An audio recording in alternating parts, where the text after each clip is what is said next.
Hello दोस्तों, welcome back to my channel. आप लोग सोच रहे होंगे कि आज मैं ज़्यादा कुछ करने वाला नहीं हूँ। एक लाइन बनाने वाला हूँ, सिर्फ एक इसके डीडीए की हेल्प से, मतलब डिजिटल डिफरेंशियल एल्गोरिथम की हेल्प से एक लाइन बनाने वाला हूँ। सिर्फ एक लाइन खींचना है, बस ग्राफ की मदद से एक लाइन खींचना है। तो आप लोग डर रहे होंगे कि एक लाइन खींचने के लिए इतना तामझाम। बस वेट करिए, अब मैं बता रहा हूँ। बहुत सिंपल मेथड है, ज़्यादा हार्ड नहीं है डीडीए। देखिए, जो है कि इस पर क्वेश्चन आते हैं हाई वेटेज पे, मतलब 7 मार्क्स के लिए आते हैं। तो ये बहुत इंपॉर्टेंट है डीडीए पे।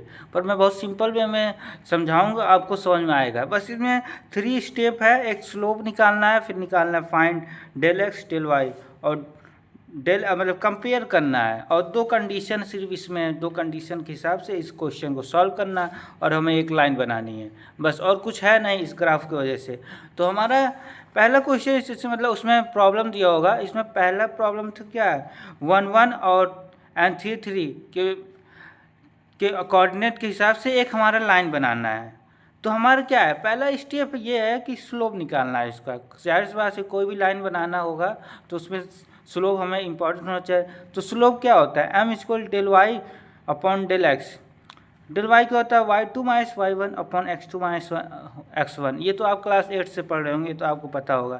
तो हमारा क्या था, y2 की वैल्यू 3 थी, और y1 की वैल्यू 1 थी। तो 3 माइनस 1 3 माइनस 1 2/2, मतलब इसके स्लोप कितना आया, 1 आया। ये तो आप सॉल्व कर लेंगे इजीली। अब हमारा फाइंड डेल एक्स और डेल वाई। आप ये सोचेंगे तो हमें डेल एक्स और डेल वाई निकालना ही क्या है, जब मैंने स्लोप निकाल लिया। तो डेल एक्स और डेल वाई इसलिए निकालना है क्योंकि हमें कंपेयर करना है इन 2 केसेस के हिसाब से। तो हमें डेल और एक्स वाई निकालना है। ये 2 केसेस मैं बाद में एक्सप्लेन कर रहा हूँ, बस पहले आप ये समझ लें। डेल एक्स और डेल वाई कैसे निकालेंगे, जब m बराबर होता है del y upon del x. तो डेल एक्स बराबर क्या होगा, तो ये देखिए यहाँ पे m बराबर del y by del x. तो अगर हम डेल एक्स निकालना पड़ेगा, ये इधर हो जाएगा और ये इधर हो जाएगा, बस पलट जाएगा, बस और कुछ नहीं होगा। तो डेल एक्स इक्वल टू क्या, डेल वाई अपॉन एम। तो इधर हो जाएगा del y into x2 minus x1, y2 minus y1। ये हमारा सेकेंड स्टेप है। तो इस हिसाब से हमें डेल एक्स निकल जाएगा, डेल एक्स बराबर 2। ऐसे नॉर्मली निकाल सकते हो क्या, डेल वाई बराबर कितना हो रहा है, 3 माइनस 1 2, एम बराबर कितना 1 2 आ गया। और डेल वाई भी ऐसे निकाल लेंगे, एम बराबर वही यहाँ से डेल वाई क्या होगा, एम इंटू डेल एक्स, ये इधर जाके मल्टीप्लाई हो जाएगा। तो del y equal to m into del x, वही फॉर्मूला है। डेल जो है एम की एम मतलब स्लोप का फॉर्मूला क्या होता है, y2 minus y1 upon x2 minus x1 into del x. तो डेल वाई की वैल्यू निकल गई 2। अब हमारे 2 कंडीशन दिया है, 2 कंडीशन समझते हैं। अगर हमारा if del x greater than या फिर इक्वल टू डेल वाई हो, सिर्फ मैग्नीट्यूड की बात कर रहे हैं, उसकी डायरेक्शन को नहीं देख रहे हैं कि माइनस है प्लस है, सिर्फ मैग्नीट्यूड की बात कर रहे हैं। तो अगर ग्रेटर देन और इक्वल टू डेल वाई से हो, तो हमारी इस कंडीशन में क्या है, डेल एक्स और डेल वाई दोनों इक्वल है। तो हमारा पहले केस में मतलब जस्टिफाई कर रहा है, तो पहला केस लगाएंगे। अगर del x greater than equal to del y होगा, देन डेल एक्स की वैल्यू असाइन करेंगे 1। मतलब अब मान लेंगे कि डेल एक्स के बराबर 1 होगा, ये हमें अज्यूम करना है। फिर अगर हम डेल एक्स की वैल्यू अज्यूम कर लिए, तो हम डेल एक्स मतलब डेल एक्स 1 की वैल्यू एक्स 2 की वैल्यू निकाल लें। कैसे निकालनी है, देखो डेल आई प्लस 1 मतलब del i plus del x, मतलब कितना चेंज हो रहा है। जैसे हमारा यहाँ ग्राफ है, पहला पॉइंट हमें क्या दिया था 1,1, तो ये पॉइंट हमारा कहाँ होगा, यहाँ पे ये है हमारा 1.2। अब इसमें हम अगला स्टेप मतलब अगला पॉइंट कहाँ बनेगा, तो इसके हम चेंज जितना उस लाइन में चेंज हुआ उसको हम प्लस करते हैं, तो हमारा अगला पॉइंट मिल जाएगा। तो ऐसे इसमें भी किए हैं, देखो डेल आई प्लस 1, x1 कितना था, x1 हमारा 1 था। अब उसमें हम क्या कर दिए, 2 निकालना है, तो मतलब 1 प्लस 1 2x2 हो जाएगा हमारा क्या, इसमें भी 1 प्लस कर दिए क्योंकि डेल एक्स की वैल्यू 1 है, क्योंकि दोनों ये इक्वल है।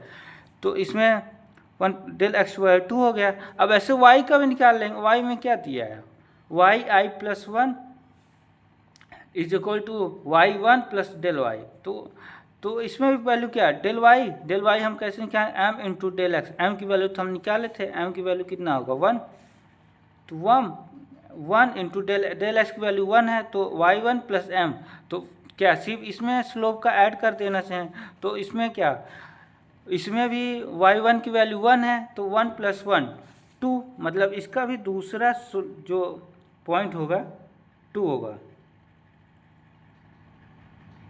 आई होप आपको समझ में आ रहा है। ऐसे हम तीसरा भी पॉइंट निकाल लेंगे, क्या इसमें जो x1 है 1 और डेल x1 मतलब दूसरा, फिर अब यहाँ आ गया क्या, अब ये दूसरा पॉइंट निकाल रहे हैं, मतलब ये हो जाएगा x2 प्लस 1, मतलब x3 हो जाएगा, यहाँ पे हो जाएगा 3 प्लस 2 प्लस 1, मतलब ये हो जाएगा क्या 3,3।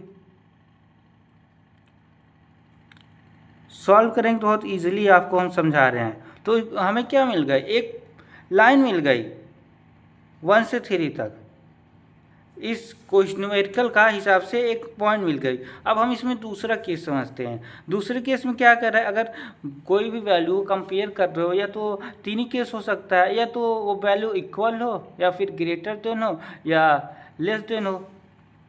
अब हम ये दोनों हम समझ चुके हैं, ग्रेटर देन और इक्वल टू समझ चुके हैं। अब हमें समझना है कि स्मॉलर देन, अगर हमारा value del x smaller than del y हो, तो हम असाइन करेंगे डेल वाई 1 हो, और इसमें क्या था डेल एक्स 1 हो, और इसमें डेल वाई 1 हो, तो क्या एक्स आई प्लस 1, वही सेम फॉर्मूला है, x i plus del x हो जाएगा।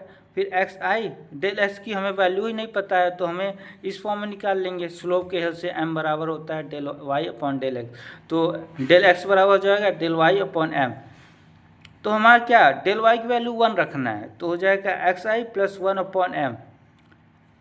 फिर इसमें वाई की वैल्यू क्या है, y 1 plus 1, y del y y 1 plus 1, ये हो गया, सॉल्व हो गया। अब इसमें ये बन गया। अगर कोई और क्वेश्चन आता है स्मॉलर देन जिसमें हो, आप ये केस लगा सकते हैं। बस इसमें 2 केस था, और ऐसे प्रॉब्लम सॉल्व करना, सिर्फ इसमें 3 स्टेप है।